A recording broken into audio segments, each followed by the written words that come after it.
It's one thing to be inspired by somebody, but it's another thing to be able to thank those whom we took inspiration from. And it's times such as those that I look back on those almost 4 years ago, and how now, being a cultural analyst and cultural teacher, how it's evolved to the point at which I'm stood here today, telling you my story. So let's go from the beginning. 2015, I was a teenager searching through YouTube, like most teenagers do. I came across a music video titled Doki Doki Morning by this band, Baby Metal. A fusion of cute Japanese pop and heavy metal. I remember the first time I ever heard their music. I remember how much I hated it. At that point, I had no idea of the impact that they would have on my life. A few months later, when remembering the name of the band again, I searched them once more and did something that many people who hear this genre of music never do. I gave it a chance, and I thought it was the best band I'd ever heard in my life. And so it began, my dive into Asia, exploring cultures of countries such as South Korea, Japan, China, Thailand, just to name a few. Listening to album upon album of K-pop, J-pop, Mandopop, and an array of other styles of Asian music. Eventually studying Japanese for 1 year, and then moving on to studying Korean, which I'm still learning today. I then moved on to watch Korean dramas, which I actually found by accident while searching the web for Korean learning resources. Intrigued, I started to watch my first Korean drama, W, Two Worlds, with this actor, Lee Jong-suk. I was completely mesmerized by the story unfolding before my eyes. An actor's ability to give a character so much emotion that you feel like you connect with them on a personal level without a language barrier being an issue. After that finished, what now? I was left desperately needing more. Several dramas later, I came across this actress, Yoo In-ah, star of 2017's most popular Korean drama, Goblin, The Great and Lonely God, even becoming popular in the UK and USA.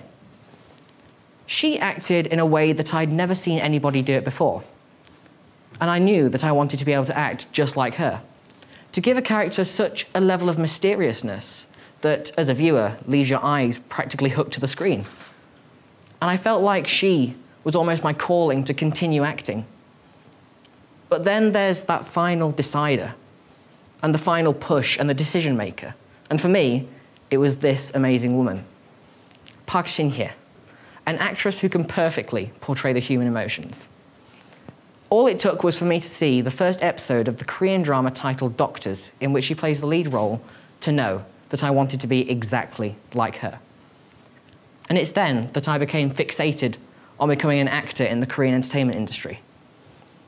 As a homage to the woman who inspired me, you'll notice that my Korean name, which is created by somebody if they're not natively Korean, shares the same surname as her.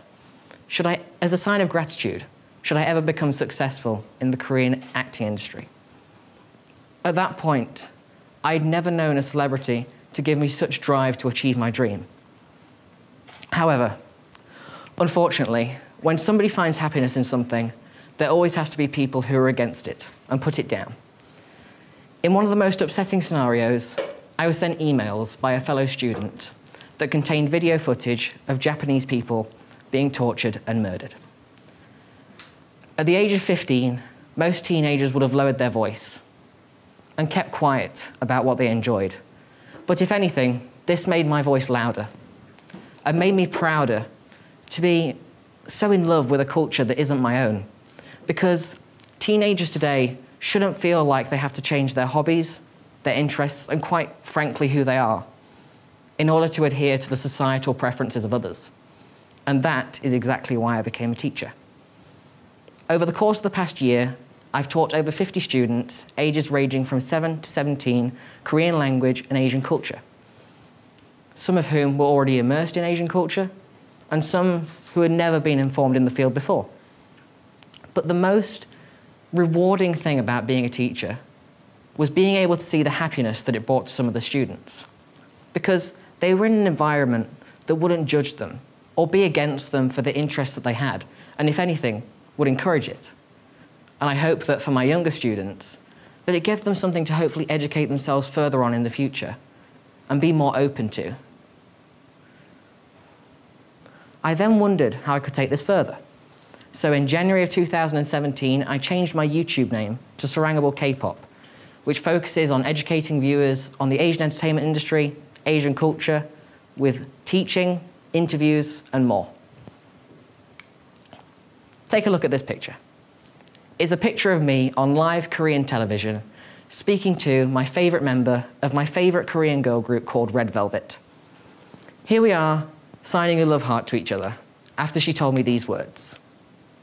헨리 씨, 항상 응원할 테니까 저희 레드벨벳이 응원할 테니까 꼭 성공하셔서 나중에 꼭 왔으면 좋겠어요.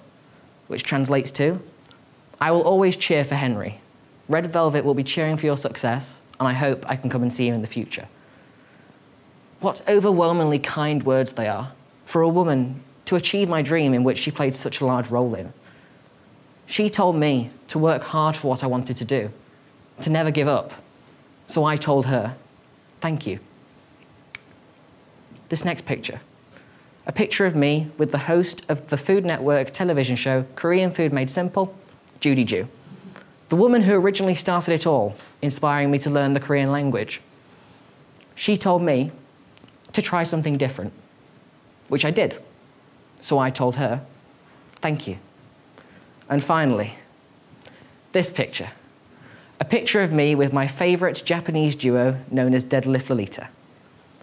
This picture looks like we're making a joke and having fun, which we were, but this was actually a very significant and emotional moment for me. Look at the man to the left of me. He goes by the stage name Ladybeard, and I followed his music for about 3 years, with him being one of the people who originally interested me in Asian culture. And he taught me one of the biggest lessons that I still follow to this day. Look at him. He's an Australian, cross-dressing, pro wrestler and scream singer living in Japan. And what he taught me is that no matter who you are, where you're from, what you want to do with your life, and what you aspire to be, it's perfectly okay to be different. And being different can be what pushes you to your success.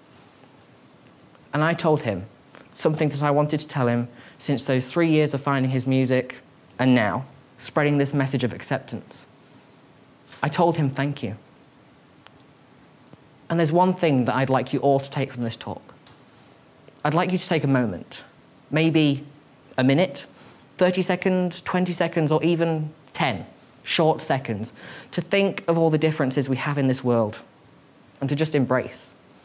You may find it weird, bizarre, eccentric, or completely out of the ordinary, but all I ask is that you just embrace. Those 10 short seconds of realization might make you notice that out of all the hundreds of cultures we have in this world, that we can all become connected in some way, shape, or form. 10 seconds is all it took me. And here I am standing here today telling you how my life has been changed for the better by simply embracing. And for that, I say to you, ladies and gentlemen, thank you.